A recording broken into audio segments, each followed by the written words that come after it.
Before we start the show, remember that Dave Smith Unleashed is brought to you by MTS. Call them at 800-640-6873 for reliable, on-time delivery, compliance you can count on, round-the-clock support, superior communication. It's only calling MTS at 800-640-6873, 800-640-6873. Welcome back to another edition of Dave Smith Unleashed, and it's our pleasure to bring back for a second appearance. You know, most people have had enough after one appearance, but my old workmate in the K-Max days in Pasadena back around 30 years ago, and now, of course, he's gone on to great things and surpassed all of us in this business, so we appreciate him coming on Dave Smith Unleashed again. It is the great Steve Kim. Steve, thanks for coming on again. I appreciate it. Dave, what's going on? Hope you're doing well. Yeah, I'm doing well, but I'm telling you what, the most views and the most follows we ever got was on your appearance on the show here. So you're on fire. I mean, you got some heat around you doing these shows. Wow, really? Absolutely. Well, I am very flattered, and I want to thank the audience out there. And for everyone out there listening on YouTube, hit the like and subscribe button. Hook my Dave Smith up. Come That's on, right. fella. Absolutely. What you can do. All right, now, we talked last time you were on about you were Steve from Hollywood, and you had a streak of like 35 shows in a row that you called in, and then our producer, the great Hollywood Haim, said, hey, what are you doing with your life? And then you came in and visited us one night, and all of a sudden you're doing updates, and then here you are right now. So that was amazing. You were working in a factory right then, right? And you just happened to hear the show at night. I was loading boxes at the Aramark factory near Burbank. And by the way, you're short shifting me. My streak was right up there with DiMaggio because it was a good 2 months. It wasn't just 35. It had to be above 50. Here's what I would do. My schedule eventually became the job at Aramark, which is kind of a temp position. What was, I think, from like 6 o'clock to about 2. Then I drive to Montebello. I'd work out at the Bally's Fitness, now it's LA Fitness. And then I'd make the drive over to Pasadena because you guys would start to get ready. And I think our show started around 8 o'clock, right, Dave? 8 to midnight, right after McDonald Douglas. I'd have to get there around 6 to 6:30. And then I'd be there all the way till midnight. And then I'd probably get about maybe 4 hours sleep and start the process again. So yeah, I paid some dues early on. Yeah. Well worth it. And then remember one night it was like 11:45. We said, "Oh my God, the streak is broken. I don't know what happened to him." So we cleared all the lines because we always had full lines, and there you were about 2 minutes later, keeping that streak alive. And I want to let people know one thing. I was literally trying to call for 3.5, 4 hours. Really, I don't think people understood that the show was incredibly popular. It really was. And I remember trying to call in early. I wasn't really worried. 9:45 comes. I said, still plenty of time. Dave, when it got to about 10:20, I kind of felt like Pete Rose when he was 0 for 3 facing the Braves. I was like, this streak might come to an end here. And then finally, Joey said, okay, everybody, just clear the phone lines. He said, clear the phone lines, Steve from Hollywood. If you're out there, call in now. And I think I got in with about 90 seconds to go. That's what happened. And you remember the final show there that night. They called us in for lunch that day and said the station's been sold. We're going all rock and roll, so this is going to be your final day here for all of you. And then they said to us, we're going to allow you to do one last show after we knew we were gone. Boy, what a mistake. Then we all got stinking drunk and I still have those tapes, Steve. What a fiasco. A caller called in and he started dropping F-bombs and every curse word you could think of. And we said, Mark Smith, delete. And he wasn't even at the board. He was out in the hall, passed out drunk. So it all got out over the air. What a fiasco. And as you said last time, it's a miracle we ever worked again after that. Well, Dave, if those tapes, I would bury those or put them in Al Capone's vault because those could never hear the light of day, because if they ever were released, I think we'd all be, I would say, retroactively canceled immediately. Well, I know you knew a lot about sports, but boxing wasn't your number one thing as it became late. I mean, you were really great on college football and all sports as well. And I know you were a big James Toney fan, I remember back then, but how did the whole boxing thing start? Because that wasn't your original intent. I mean, we put you on the radio, you're doing updates, and how did you steer that into a boxing reporter career? Well, what happened was, so that's the summer of '95 when I met you guys. That's my first introduction into being in sports media. And I remember Keith James, the station director. I'm sure you remember him well. He flat out said, "Look, Steve, you don't have to go to college. You don't have to get a degree. You got to get your foot in the door." And he said to me, this is when I actually kind of began. I'm in his office. And he said, look, you're in the LA market and you've actually gotten on air. You don't know how much of an advantage that is. So at that point, the last day happens. We all escape from K-Max. And at that point, the guys that were doing the show with Johnny Ortiz, it was Tim Abrams and eventually a great friend of mine, Oscar Valdez, not the boxer, but the Big O. The Big You O. know him. And they said, hey, we really like what you do with the updates and your own show with Ugly Man, Chris Anderson, right? Because that became a weekend thing. And they said, we're doing a boxing show and we can't pay you much, but it can begin. So that's where I really ramped up. Look, I was always a boxing fan, just the way you were. And at that point, that's where we started the main event. And I ended up going with them over to KIEV 870, where they bought the time. And they would literally pay me because Oscar had a line of vending machines. They would pay me in rolls of quarters. And so the funny thing is, Dave, after I got paid, I'd go to various liquor stores or wherever, and I'd ask, hey, do you guys need change? And they would just actually like give me for a roll, they'd give me the money because sometimes they were just out of coins. And so like there's certain places I knew would always take my rolls of quarters. That's how I got paid. And so then eventually that kept going on. And then that's when I met Doug Fisher and Gary Randall at the LA Boxing Club. And I remember they had these things called a laptop. I remember watching this in like 98. And I'm thinking to myself, that is odd. That thing's like a computer, but it's portable. I had literally never seen it. And they kind of introduced themselves to people. I got to know them. And they were running at the time a very, very influential website called House of Boxing. It was one of the first mainstream boxing internet portals.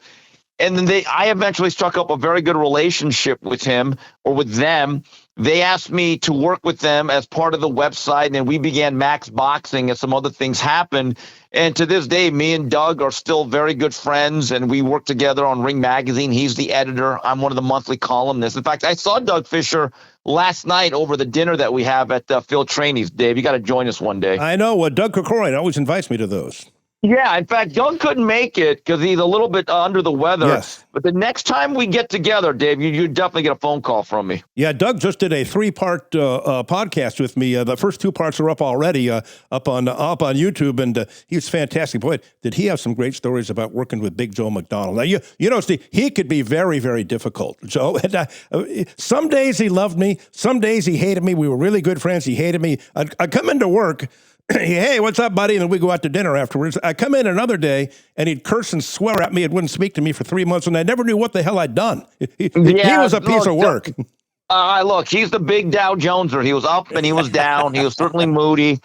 And, Dave, one way to get him pissed off and angry at you, and I think Joey was the biggest culprit, say something bad about Magic Johnson. Oh, that right there, because look, we love our certain athletes. We all have idolized people or really looked up to them. Nobody was more protective of Magic Johnson than Joe McDonald, and I get it, okay?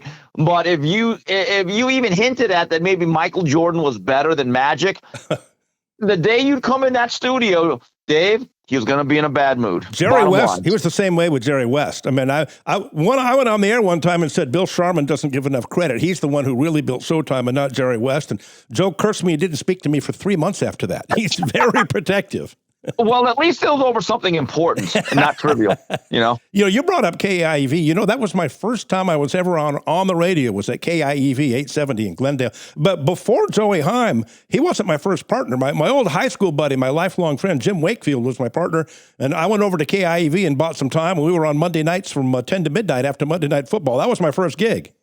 I remember Jim Wakefield used to call into the show, though. Yeah, and then he would come on as a guest, like on my Friday roundtables. But he was my first partner. We did the show every Monday. It was our goal to do the show together. And then he was smart. He was an architect, Steve. So he was smart. He didn't want to get into radio full time. He kept his job. So in other words, he wanted to build buildings but not destroy his life. Good choice. Good choice. Well, this is but lots of honest people, no backstabbers. People keep their word. What a wonderful business radio is, right, Steve? It is. Well, the funny thing was, I remember you and Joey were suspended for a period of time by Keith Yes. James, because you guys did a giveaway where the guy was a big scam artist, and the penalty was that you guys had to spend a whole week in studio, but you couldn't go on air. Remember that? We had to be there at 8 in the morning, and we had to work all day, like filing paperwork, and we had to do like menial jobs before he'd bring us back. That was fun. We found this guy that said he wanted to sponsor the whole show. And he was getting giveaway trips to Vegas, and he signed all these That I learned something there, Steve. The biggest mistake I ever made, I didn't get the money up front from this guy. Right. Then it turned out he was broke and he never paid. And we had to pay all that back out of our own salaries, which were meager back then at KMAX. And I remember, because I was there that week, and it was the funniest thing because you guys would bring in food, I'd bring in food, and we would just hang out and listen to whatever was on. And I actually think I was there every day. That's how little I had going on in my life. But that's the strangest discipline I've ever heard in my days as media. You're kind of suspended, but we're going to send you to jail, which is actually coming to the studio for 5 days straight, and you're not to touch the microphone. Remember that guy? He brought in all kinds of hot girls with him, like promo girls, and they got on the air and said, "Hey, you're the winner of the Hollywood, for the trip to Hawaii." And it was like $90 for 3 or 4 nights in Hawaii with airfare. We should have known it was a scam right from the beginning. What were we thinking? And now, Dave, did you ever reach that guy, or did he just suddenly disappear? Never saw him again. We found his mother, who really ran the business, and then we sued her in small claims court to try to get our money back, and we won the case, but she never paid. So it's winning a case doesn't mean you're ever going to see a dime if she refuses to pay. And I believe that story actually made the local news. I remember watching because Keith James was interviewed for it. Let's get the money up front. We learned a valuable lesson then. When you have a new sponsor, get the money up front. Ooh, those were the days. Steve Kim joining Dave Smith here on Dave Smith Unleashed. He was on a couple of weeks ago, and boy, what a response we got. So I wanted to for sure get him back.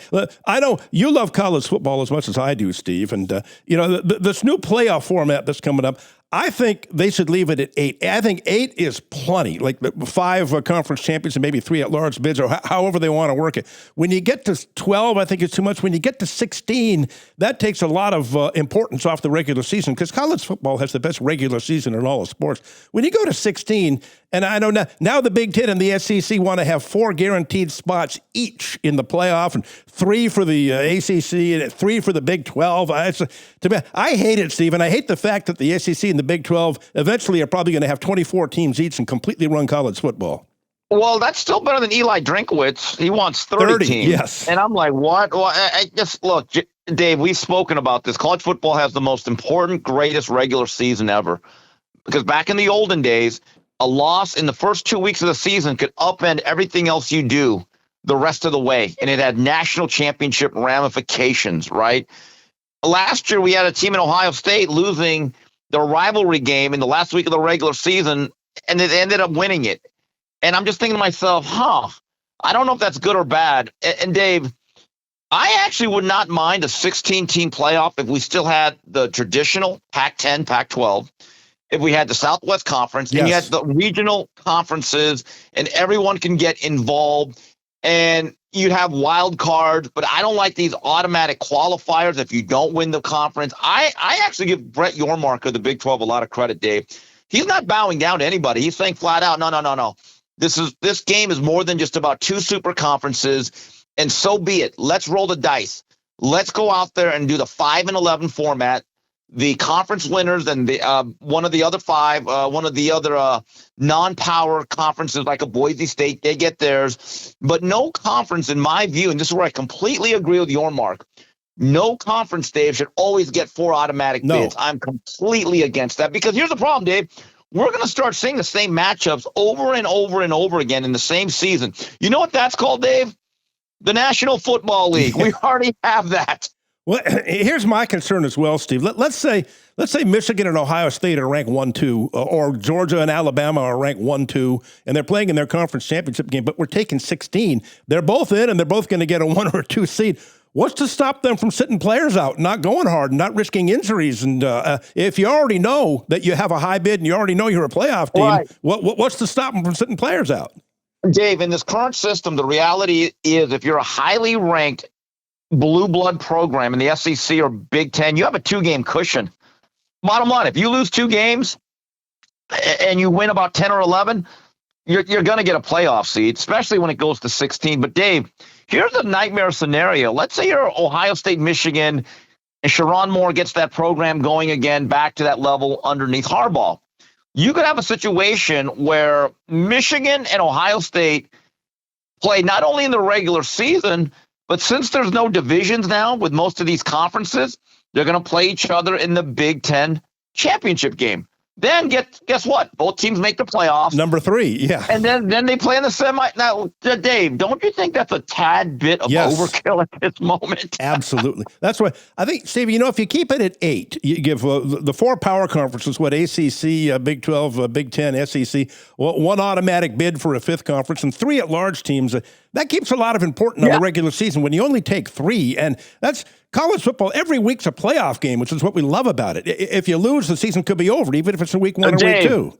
I'm with you on 8, by the way. I've said that for a couple of years. If you're going to expand it, but we went from 4 to 12. And I'm thinking to myself, guys, what happened to 8? And the bottom line is very simple, Dave.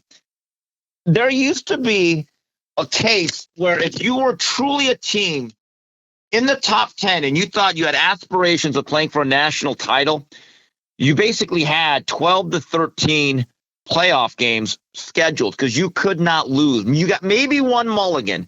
And on the rare occasions like LSU in 2007, you got 2. But that was very rare. Nowadays, Dave, you're right. You have safety net. And not only do you have a safety net, you get 2 safety nets if you're the right program. And I just think, to me, the way we are going, and I don't believe we're going to go back to the old system. We're going to only continually to expand the playoffs.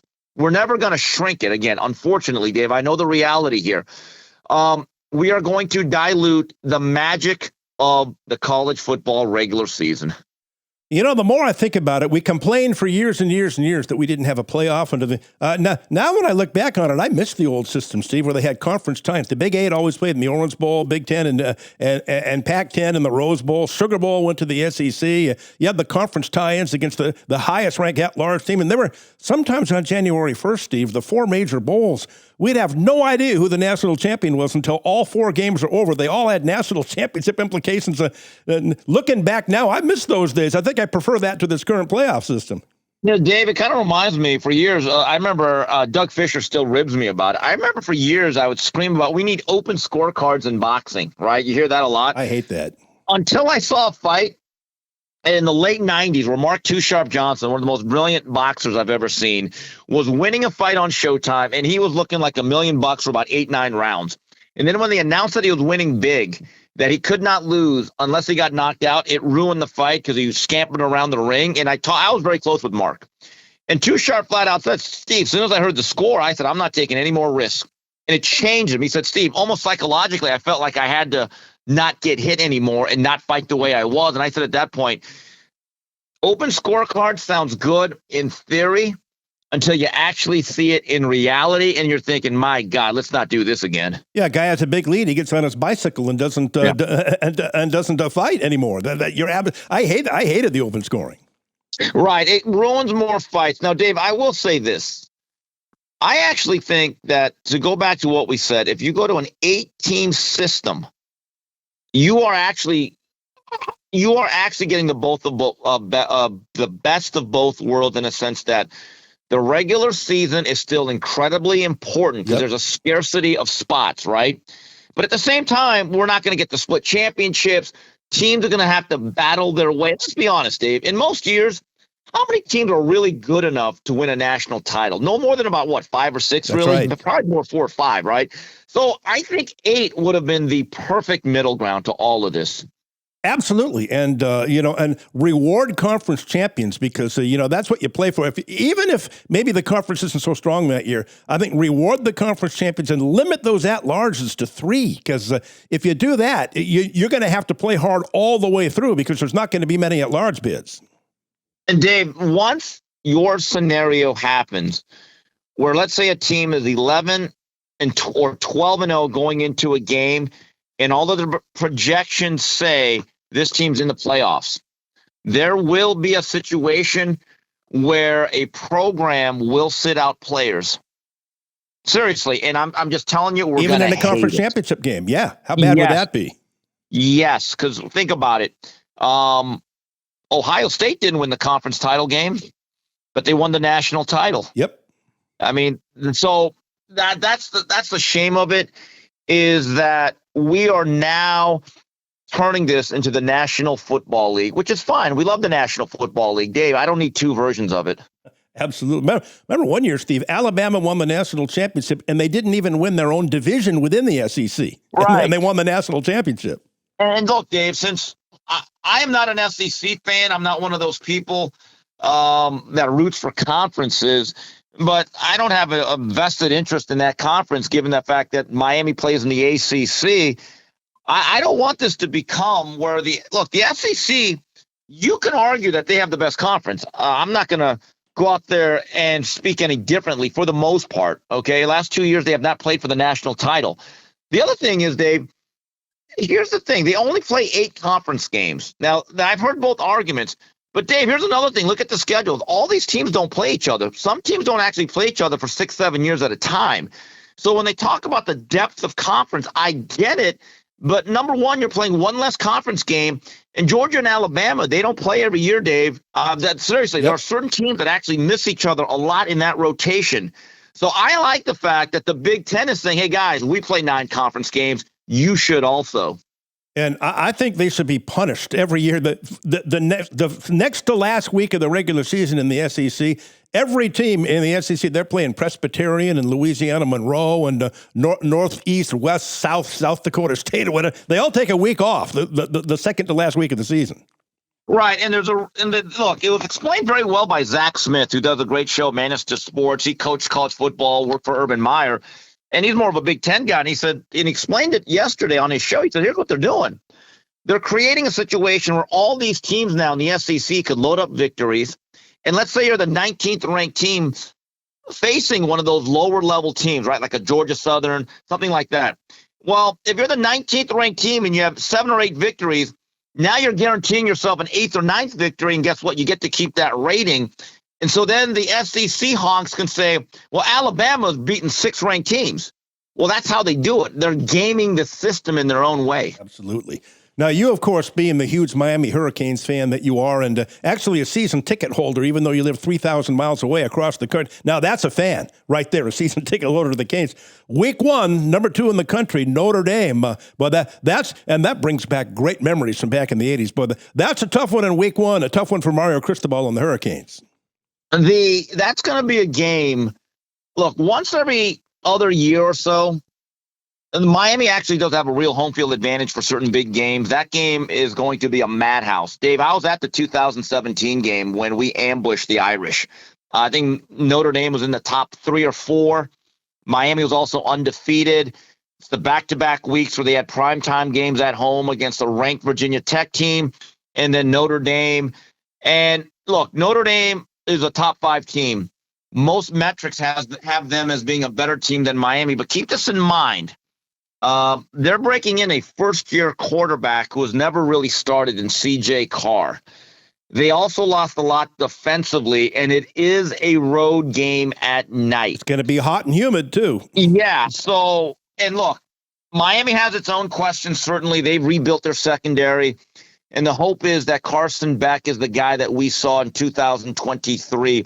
But the way I look at it, if you're Miami, you would much rather face Notre Dame with C.J. Carr in early or late August rather than mid-October. Sometimes a player that you see in week 1 or 2 is not the guy that you see in week 8 or 9. So it's a great showcase for the program. I believe it's the only game that night. I know there's another guy. I believe South Carolina's playing Virginia Tech in the Beamer Bowl that afternoon. But come sunset, it is going to be heated. And I'm just telling you, Dave, that you talk to Notre Dame fans that went to that game in 2017, they will tell you it was probably the loudest environment they've gone to in the last 25 years. And let's hope Carson Beck's head is right, Steve. He just got dumped by one of those Cavender twins, the Miami basketball players, the internet sensations who are making all kinds of money. She just kicked him out of the house. But, you know, he's in Miami. I think he can find a replacement easily, Carson Beck. But we're just going to hope his mind is right. And by the way, Steve, did you hear the latest about the Cavender twins? What's the latest now? They posted something on their social media. They're both getting breast implants. They went in at the exact same time and at the same day, and they took the picture of themselves from the hospital taking video, and they were in their hospital gowns and showed them getting gas and going under. So they're getting implants at the same time, and they posted it all on social media. What a world we're living in. But now, hold on. Now, have they exhausted their eligibility? Yeah. Okay, so because I was thinking that's not going to help their basketball game. And I don't think either one of them are going to play in the WNBA. So right, yeah, it's kind of hard to cross over with the big chest. So anyway, all right, well, good for them. And they're probably not good enough to play in the WNBA. So, well, that too. And they said they need bigger boobs. They said our tiny little boobs doesn't help us, furthering our career, being influencers. So maybe it's a business decision. Well, you know what, Dave? I respect anyone that improves or invest into their own business. So kudos to them. Yeah, I need to go in for plastic surgery. See, you know what I would do? I'd go into the doctor and say, start from the forehead, right where it meets the hair, go all the way down to the feet, and let's get it all done at once, head to toe.